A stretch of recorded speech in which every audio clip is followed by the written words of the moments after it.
With 2 days remaining before the Razorbacks' opening round matchup with Kent State, the Hogs got a real taste of Omaha on Thursday. Bad weather forced the annual opening ceremonies indoors, but the Razorbacks and 7 other teams were introduced to officially kick off the College World Series. This is obviously not TD Ameritrade Park. You are obviously not walking onto the field, and because of fire code, we will not be shooting fireworks inside this building tonight when this concludes. Other than that, welcome to the 2012 College World Series. On behalf of the 850,000 residents of this metropolitan area, we're pleased you're here. Have a great time, have great games. Come back and see us early and often. God bless you. I was very blessed and very fortunate to be able to make it to the big leagues and play as long as I have. I'm thankful every day. But I get to go back and I talk to some of my former college teammates that didn't go on to play. And I tell them, the closest thing to feeling like a big leaguer is the College World Series. So some of you don't ever get a chance to experience what the big leagues like, because let me tell you, it's a special feeling. This is the closest thing to feeling like that. Because this city makes you feel like a big leaguer. While the ceremonies represented the start of the series, they also closed out a long day for the Razorbacks at TD Ameritrade Park.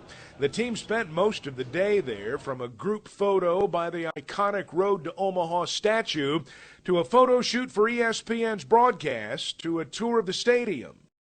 The tour ended with the Razorbacks' first practice on the same field where they will face the Golden Flashes on Saturday. The Razorbacks took batting practice in front of media members and baseball fans eager for the series to begin. It's been a whirlwind road to Omaha for the Razorbacks, and both the coaches and the players say they are ready to take the field on Saturday.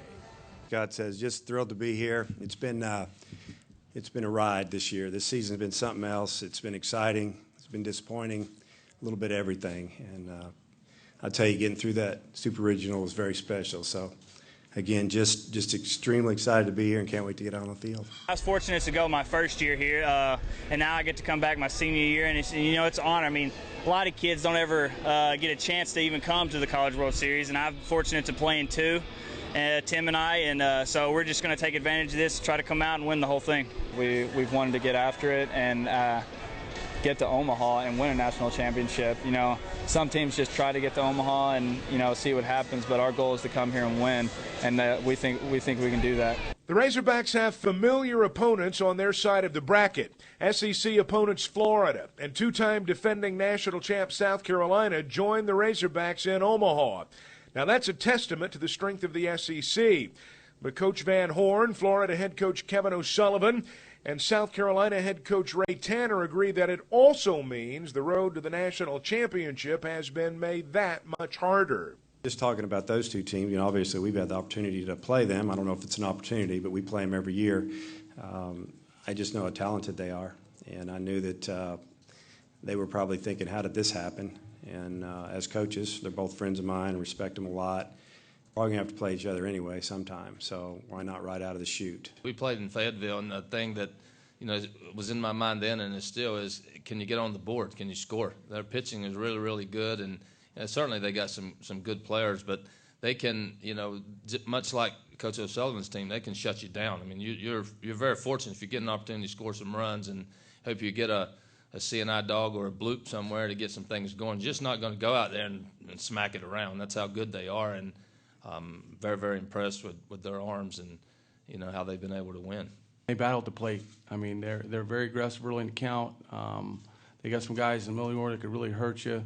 And I think Dave does a really, really good job of handling his bench. I mean, he'll utilize his bench when he sees fit. So you got to stay on your toes. You got to have a lefty ready in the pen.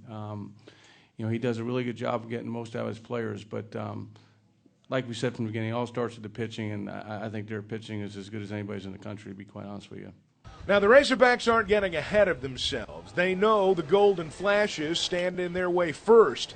Kent State's well aware they may be an underdog in the SEC-loaded bracket, but Coach Van Horn's not taking anything for granted. I truly believe by being around Scott for approximately a month this past summer, I learned a lot about him and his personality, his makeup, and the way he runs his club. Just through conversations on the field, off the field, at dinner, whatever, on the bus. You know, it's not like Kent State came out of nowhere. They've been pretty good for a long time, and Scott's taken them to another level. So we all knew about them. Like I said, that's a club you don't want to see pop up in your regional, especially in a first-round game. You know, we kind of know what we're up against, and we know we're up against one of the best 8 teams in the country at this time of the year.